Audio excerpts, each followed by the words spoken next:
সন্তান না হলে সে নারী পুরুষ জাহান্নামী হয় নাকি জান্নাতি হয়? সন্তান যদি কারোর না হয় এর সাথে জান্নাতি হওয়ার জাহান্নামী হওয়ার কোনো সম্পর্ক। আমাদের দেশে কোনো পুরুষের যদি কোনো মহিলার যদি সন্তান না হয়, এই মহিলাকে সমাজের মানুষ মনে করে এই বোধহয় খুব খারাপ মানুষ, এর কপালে সন্তান নাই।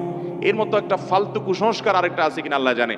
আরে ভাই, অনেকের ছেলে মেয়ে হয় কিন্তু অমানুষ, ওর কর্মের কারণে সে জাহান্নামে যাবে। বিধায় কার ছেলে মেয়ে হয়েছে হয় নাই এর কারণে মানুষের ভালো মানুষ হওয়া খারাপ মানুষ হওয়া জান্নাতি হওয়া জাহান্নামে নির্ভর করে ভাইরা আমার।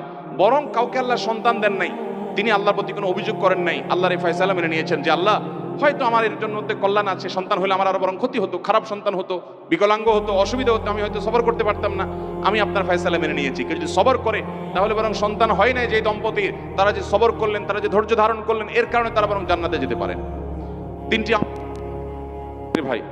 তিনটি আমলের কারণে মানুষ নিষ্পাপ হয়ে যায় নবজাতক সদ্য ভূমিষ্ঠ হওয়ার সন্তানের মতো। এর মধ্যে একটা হলো আল্লাহর কোনো বান্দাকে আল্লাহ